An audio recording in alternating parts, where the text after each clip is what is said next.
learn two parshas, Acharei and Kedoshim.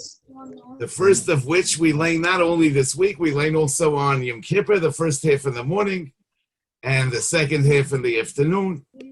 There's a fascinating Baer Heitev that brings in the name of the Zohar and the Arizal and Hilchos Yom Kippur that when we read about the death of the Bnei Aharon, Yesh lehitztaer ulohorid aleihem dmoos, that one should be pained by the death of the Bnei Aharon to the extent of shedding tears over the death of the Bnei Aharon. No, it's pretty much of a chiddush that something that happens so in a place and a time so far away should still be able to bring us such pain. I mean, the Klal Yisrael has experienced many tragedies. I mean, since the death of the Bnei Aharon, and how are we expected to identify with that pain to the extent? I mean, we didn't know Aaron, we didn't know the Bnei Aharon, and nevertheless, we're told that we should yeshle hitztaer ulohorid aleihem dmois. It seems kind of unrealistic. I mean, truth is that even the Shiva Kroivim, that there's a Chiyuv Avelos, it's only for Yud Beis Chodesh. Not only that, it's hard to understand how we're expected to bring ourselves to have this level of tsar, but it's l'chorah it's even a chiddush that there should be such a chiyuv, because it's a mefurish halacha that ein boichin al hameis yosem migimel yamim chachamim hakoil lefi machmasam, but never should there be avelos for more than 30 days, says the Rambam in Hilchos Eivel. So why is it that, how could it be that over here for the Bnei Aharon we should, ad hayoim hazeh, we should be mitztaer and morid aleim dmois? The emphasis is another thing. I mean, the reading of Parshas Acharei on Yom Kippur is because it contains the Avodas Yom HaKippurim. We begin from the beginning where it says Acharei Mois Shnei Bnei Aharon. It's not that we're reading this parsha l'chorah because of the Bnei Aharon. We're reading it because of the Avodas Yom HaKippurim. So when did the Bnei Aharon die? They died not on Yom Kippur. They died during the Yemei HaMiluim, on the Yom HaShmini L'Miluim. So if we should be mitztaer and morid aleim dmois, whenever we read it, we should do so on this week when we learn Parshas Acharei. Also, why is it that Dafka on Yom Kippur? Why is it Dafka on Yom Kippur that we are asked to be mitztaer and morid dmois on the Misa of the Bnei Aharon? So maybe, the Gemara in Erev in Daf Nun Daled brings a brayse. Keitzad Seder Mishnah. How was Torah taught to Klal Yisrael? Moshe lamad mi pi agvura. Moshe learned Torah from the Rebbeinu Shalom. Nichnas Aaron. After Moshe learned Torah from the Rebbeinu Shalom, Aaron entered. Shona loy Moshe pirkoi. Moshe taught Aaron. And then Nistalek Aaron, v'yoshav l'smoil Moshe. Aaron was nostalgic and he sat on the left side of Moshe, and then Nichnesu Bonov, the sons of Aaron, entered. V'shono lahem Moshe Pirkon, Moshe taught them. Then Nistalku Bonov, and Elazar Yoshav liyamin Moshe, and he samar l'smoil Aaron. And then Nichnesu's Kanim, V'shono lahem Moshe Pirkon. Then Nistalku's Kanim, Nichnesu Kolam, V'shono lahem Moshe Pirkon. Nimtzu. The Yad Aaron Arbo. Aaron heard Torah from Moshe Rabbeinu 4 times because he stuck around while Moshe Rabbeinu was teaching his sons, teaching this Canaan, and teaching Kol Yisrael. So Biyad Aaron, it was 4 times. Biyad Bonov, Shloisha, they heard Torah 3 times. because they stayed around when he was teaching this Canim and he was teaching Kol Yisrael. Biyad as Canim Shnayim, ubiyad Kol Yisrael Echod. So we see that the sons of Aaron had a special status in receiving Torah from Moshe Rabbeinu. They learned Torah from Moshe Rabbeinu 3 times. They heard the Perek, they heard the halachas, they heard Torah from Moshe Rabbeinu 3 times.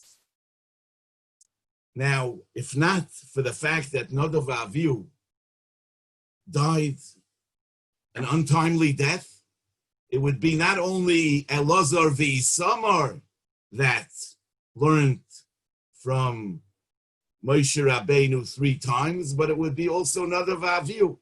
So it's that by Nadav Avihu dying an untimely death, we actually lost 2 links in the Shalshelas HaKabbalah of Torah on the level of those that learned Torah from Moshe Rabbeinu 3 times.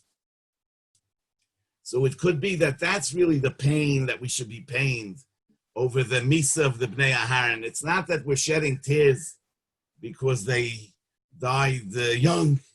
We're not shedding tears over the personal tragedy that Aaron HaKohen experienced. We're not talking about Avelus al Hames, which is never longer than 30 days. But the tsar comes from the fact that we understand the tremendous loss, L'Doris, in the darga of the Mesiras HaTorah. We're missing 2 tzinoros in the Mesira of Torah from Moshe Rabbeinu to Klal Yisrael. And if so, this tsar is shayach to Yom Kippur, because you know that Yom Kippur is the Yom Simchas Liboy. It's the day that the Luchos Shniyos were given to Klal Yisrael. And you know that based on a Yerushalmi in Shkolim, in the 6th Perek, both the Magen Avram in his commentary to the Yalkut Shimoni in the end of Sefer Yehoshua, and the Beis Halevi and his Drushim say that if not for Shviras Haluchas, we would have received all of Torah in a written form. The fact that today we have Torah Shebechsav and Torah Shebal Peh is a consequence of Shviras Haluchas. Only the second time around did we receive Torah in the fashion that we know it, as a Torah Shebechsav and a Torah Shebal Peh. So kum tochois that Yom Kippur is the day of Luchos Shniyos, the day that we receive Torah as a Torah Shebechsav and a Torah Shebal Peh, and that's where we so much need the Moisrei Umekablei HaTorah, and therefore, Dafka on Yom Kippur, we bemoan the death of the Bnei Aharon, who could have served as links in Kabbalah HaTorah 23 times from Moshe Rabbeinu, and we lost that. Now the same thing, we actually have the Yemei Asfira. On one hand, are days of happiness, days of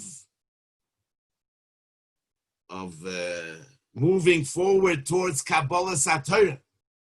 It's an exciting time.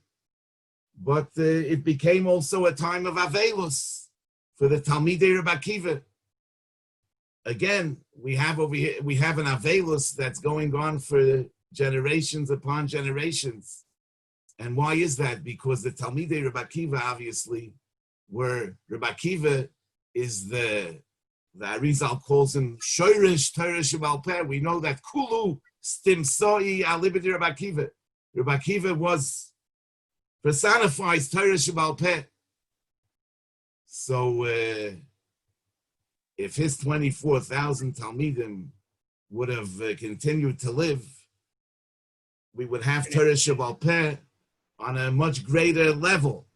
And therefore, when we prepare for Kabbalah HaTorah during this time of the Sfira, we also see the second side of this coin. we mourn the death of the Talmidei Rebbe Akiva, who would have enabled us to access Torah Sheba'al Peh on a much higher level. By the way, the Talmidei Rebbe Akiva, they died because Loi Noagu Kavod Zeh B'Zeh. They didn't have enough respect for one another. It's a shtickle modne. I mean, the Talmidim of Rebbe Akiva. Rebbe Akiva is the one that said, "V'ahavta l'reacha kamoicha, zeh klal gadol b'Torah." How could it be that he was such a failure as a mechanech that his 24,000 Talmidim, I mean, were nichshal, mamish in this inyan of "V'ahavta l'reacha kamoicha, lo noagu kavod zeh b'zeh." I think maybe the pshat is because this is just an aside. The pshat is that it's covered, and I mean love and respect are two different things. I mean they loved each other, but respect is another sugya. Not only is it another sugya, but sometimes love undermines respect. Because if I love you so much, I mean I can't tolerate the fact that you don't understand the truth and that you don't think exactly like me. I mean, if I wouldn't care about you, no. But I love you and I care about you. So how can you think different than I do, right? So sometimes the loy nagu kavod comes from overdoing the v'ahavta l'reacha kamoicha. Ava is very important, but at the same time we have to respect boundaries, and we have to know that gesheim she'ein partzufeihem doimin zeh lo zeh. And I have to understand that you have a different opinion, and I have to respect that.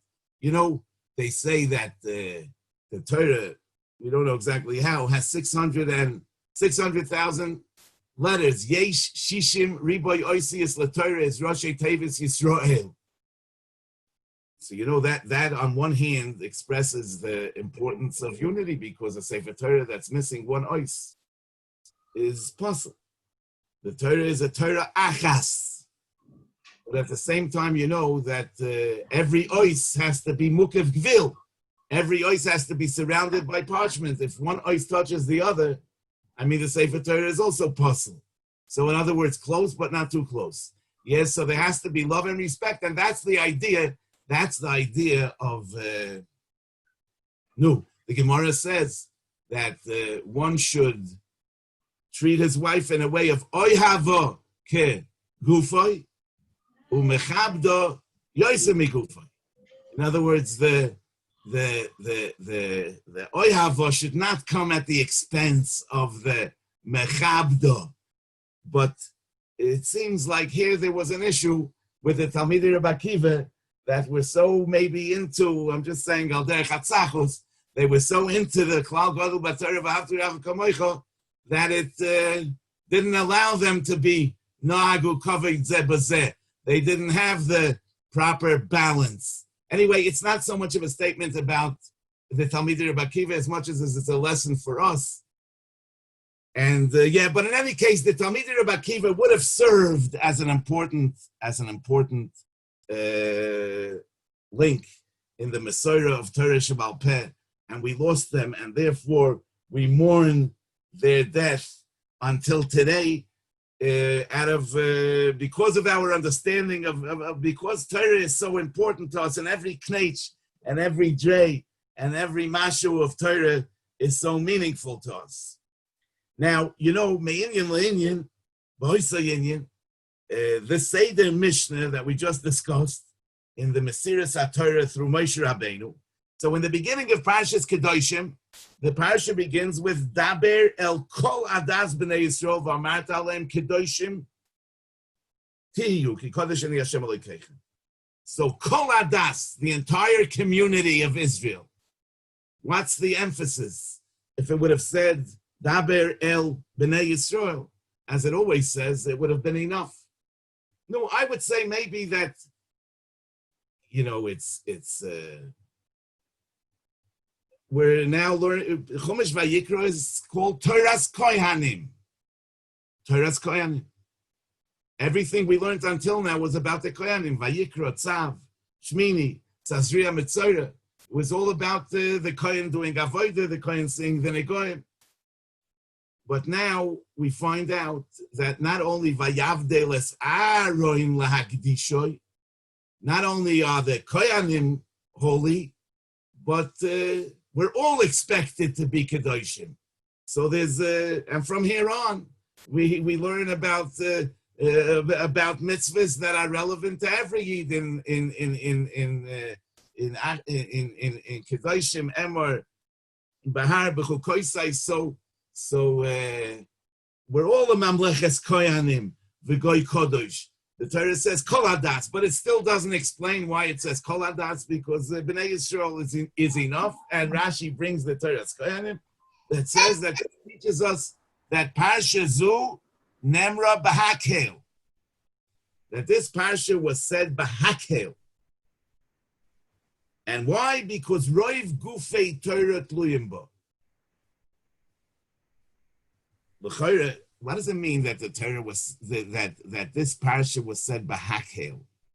What's the chiddush? What does it mean? It was said to all Yidden. It was said to all Yidden at once. That's true about Kol HaTorah Kula, because we just learned that the Seder Mishnah, Moshe Rabbeinu first taught Aaron, then Bnei Aaron, then there's Canaan, and then Nichnesu Kol Yisrael. So Torah was taught to all Yidden, and to all Yidden together. So what's the chiddush of the parsha zu, that this parsha was said b'hakel? So the Re'aim asks this question, and he says, Mikol Mokoim, b'chol HaTorah, lo yoyu nichnosim b'hakel echad, elo hoyu nichnosim lefonav kat. They came group after group. Avokan, Shaloi ne'emar daber el b'nei Yisrael k'shar ha'parshiyos, elo daber el kol hadas b'nei Yisrael, amatnu shoyu kulam b'hakel lefonav va'oz nemra lohem. But l'chora, the Re'aim is tamua, because how can they say that the rest of Torah was taught to groups? L'chora, the Parshas is that it says nichnesu kol ha'am. The fourth time it says nichnesu kol ha'am, and the Yefei Toyar on the Midrash Rabbah already asks this on the Re'aim. It says nichnesu kol ha'am. It's more than that. It says nimtza, that Aaron heard it 3 times. There's Canaan, the Banav heard it 3 times. There's Canaan. Kol Yisrael heard it 1 time. I mean, why did Aaron only hear it? Why did Aaron heard it 4 times? His sons heard it 3 times. There's Canaan 2 times, and Kol Yisrael once. Why didn't Aaron stay around? If there was kat, if the Yidden came in not at once, but they had group after group that came to learn from Moshe Rabbeinu. So why would Aaron leave? Why did this Canaan leave? Why did the Banav leave? Why didn't they stay around until he taught the Torah over and over again? So it's clear that there was only 1 time when Moshe Rabbeinu taught it to Kol Yisrael, and that was Nichnesu Kol Ha'am, and he taught it to Al Yidden. So what is the Re'aim saying? That the rest of Torah was not B'hakel. The rest of Torah was not B'hakel because it was Nichnesu Kat. So the Chor it's Muchach, that what the Re'aim means, even though the Lashon is maybe not so mashma, what he means to say with kat, he means to say that Aaron came himself, the Banav came themselves, the Canaan came themselves, and then Kol Yisrael came. So it was kat, because there was the group, and another group, and another group, and then the entire Jewish people. Whereas this parsha was said only to Ala Yidden. It wasn't said to Aaron separately. It wasn't said to the Zkanim separately, and it wasn't said to the Bnei Aaron separately. It was said only to Kol Yisrael. Even though the Lashon of the Re'aim is not so mashma, but it's mefurish like that in the Ravid on the Teres Koyanim. He says, B'hakel, Pirush loike derech shar parshi is shoya Acharei nichnas tchila. Va'achar kach zekenim.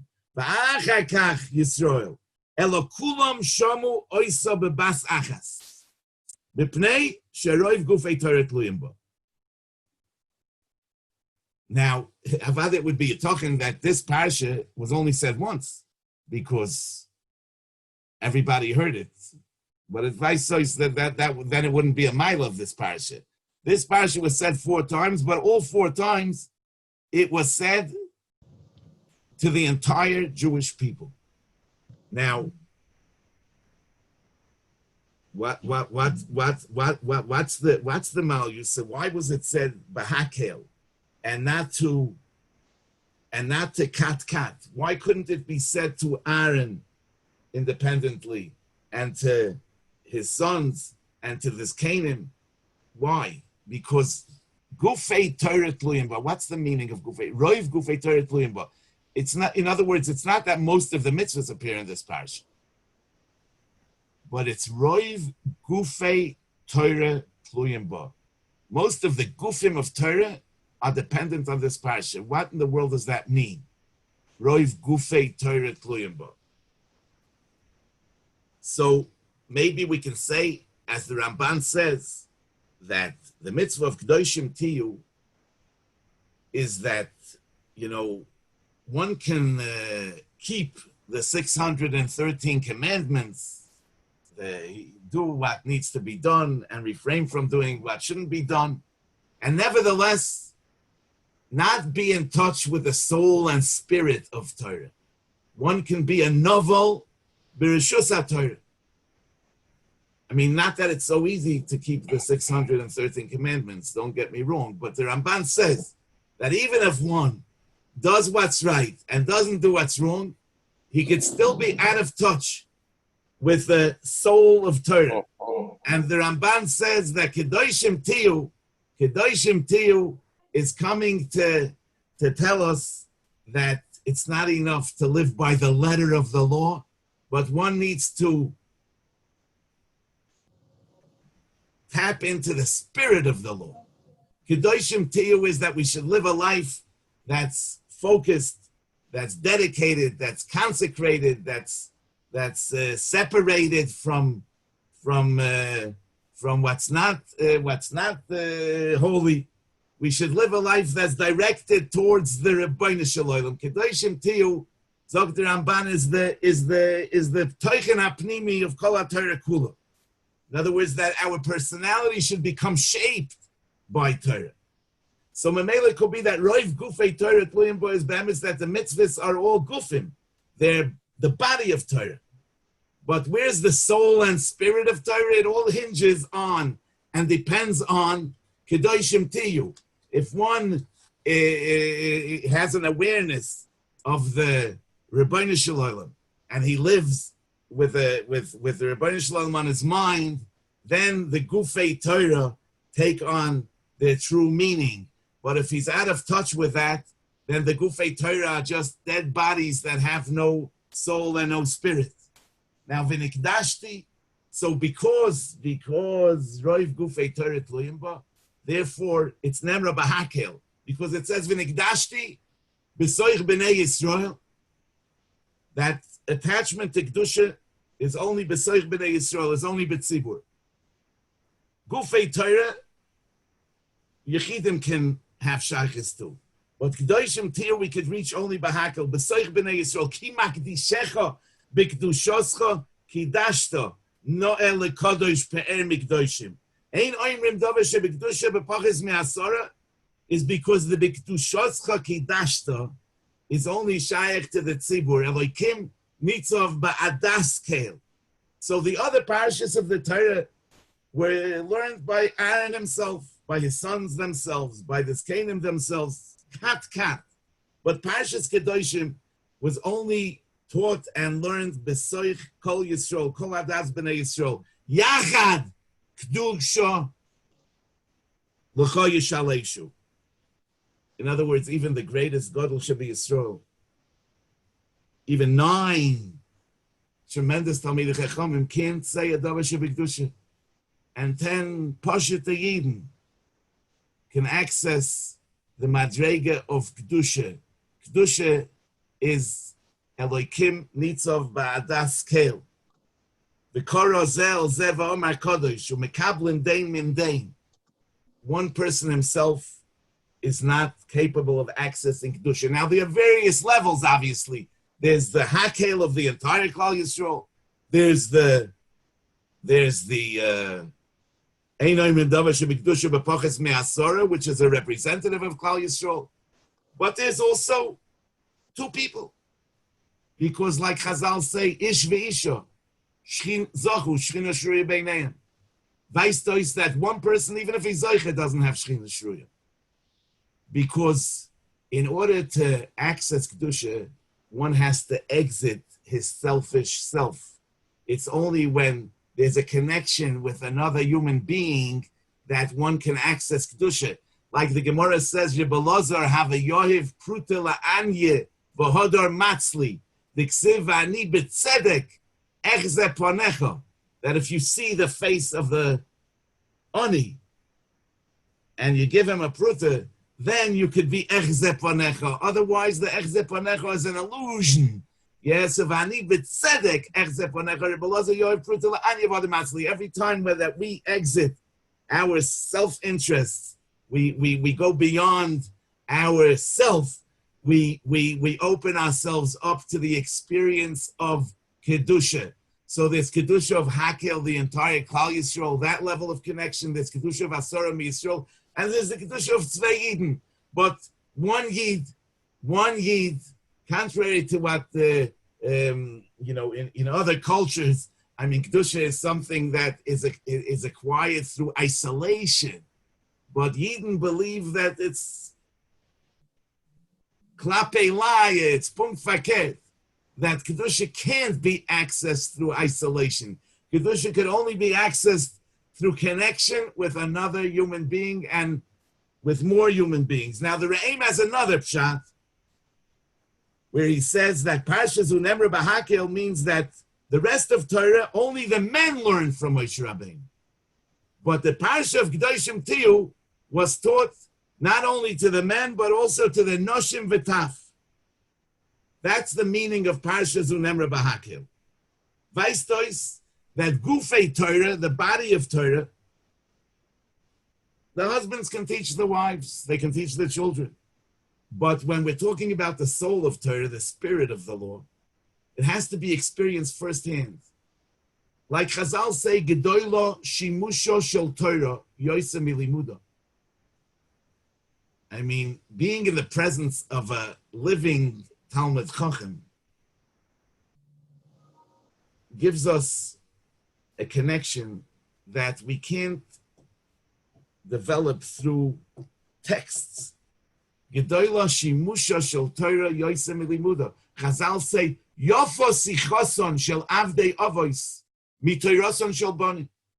That's why the Torah repeats the entire parsha of Eliezer and Avram. Because Eliezer and Avram gives us a peek into the life of the Ovis, of Elachayidin, of how they conduct themselves, of how they behave, about what's important to them, what kind of, by what values do they live. So the text can't teach that. You have to have exposure to the real Talmud Chacham. So it wasn't enough that Moshe Rabbeinu would teach it to the men, and they would go on and teach it to the women, and they would teach it to the children, but they would all have to be given the opportunity of being in the presence of Moshe Rabbeinu when he delivers this message of Kedoshim Tiyu, which is Roiv Gufei Torah Tluyim Bo. You know, we daven every day, Al Ziknei She'eris Amcha Beis Yisrael. The elders, Pleitas Beis Ephraim. And it's because we understand the importance of a connection with a previous generation that we don't have in the text. Today there's a minig that, they make every 5 years, there's like a new shul for the next age group. So that doesn't allow the connection with Peletas Beis Ephraim, with Ziknei Amcha Beis Yisrael. In other words, Yidden know that connection with the previous generation is necessary in order to tap into the spirit of Yiddishkeit, to see how Yiddishkeit was lived and should be lived. So that's Kedoshim too. I just want to, the story goes like this. There was once a Yid, let's say a Koilo younger man even. It's a Kal V'chomer Balabatim. But this Koilo younger man comes to the Rebbe and he says, Rebbe, God came to me in a dream. What does that mean? So he said, no, the Gemara says, Ein marin loy Adam elamir hurei liboy bayom. A person dreams what he thought about by day. Most probably you thought about the Rebbeinu Shalom during the day. So he said, no, can't be. What did I do yesterday? I got up in the morning. I rushed to davening. I davened. I rushed home. I took my little kids to playgroup. I waited for the school bus. I went to Koilel. I learned for Seder. I came home. I ate. I picked up the kids. I learned second Seder. Then I learned third Seder. I had no time to think about the Rebbeinu Shalom. It's not possible. So you see, that's the idea. That's how much time does he have to think about the Rebbeinu Shalom? Well, what I'm saying is that you could be, overly engaged with the Gufei Torah, and then not think about the Rebbeinu Shalom. Yeah, that's the idea of Kedoshim Tiyu. Kedoshim Tiyu means that you should live a life of focus, a life directed towards the Rebbeinu Shalom. Be in touch with the Rebbeinu Shalom. Kedusha is the lashon of azmana, of being prepared, a lashon of separation. Kedusha is also a lashon of, hamavdu ben kodesh l'choil. What's choil? When Parshas choil is the secular, the mundane. But choil also means sand, because sand, blows in the wind. And when somebody is not focused, his life is not consecrated, he's not meyuched, he has no direction, so he's blowing in the wind. Yeah, like choil. Yeah, like choil hayam. So memela, the thing is that we should try. We should try to internalize the message of Kedoshim Tiyu. There's a sefer Ben HaMelech v'Hanozir. It's a very ancient sefer. It goes back to the time maybe of the Tanoim or before. Anyway, it's a sefer of Masholim. The Baal Shem Tov used to say over a mashal that it says there about a king, that so he had a very smart son. Soon you'll see maybe he wasn't so smart, and he wanted him to excel in many different areas, so he sent him to learn the Meleches Hatzorfus. He sent him to learn how to become a blacksmith. Anyway, he spent time there. He came back. He knew the whole thing, and he puts everything together. But there's nothing happening. Absolutely nothing happening. So then the king tells him, "But you didn't light the fire." So he said, "Oh, that they didn't tell me." Yeah, he knew all the ingredients. Yeah, he knew all the ingredients, but he didn't know that you need to light the fire. So sometimes it's ikir chosim in a sefer. In other words, the sefer, the text has everything, but the ikir is not in the sefer. The ikir is here. The ikir is here. The ikir is in the Kedoshim Tiyu. If you can be preoccupied with the text. You could be doing the Gufei Torah, and you could miss out on the neshama. So, Memela, the Eibush is the Hofim that we should all try to get it right, and to become better people. And I wish you all, I wish you all a good night.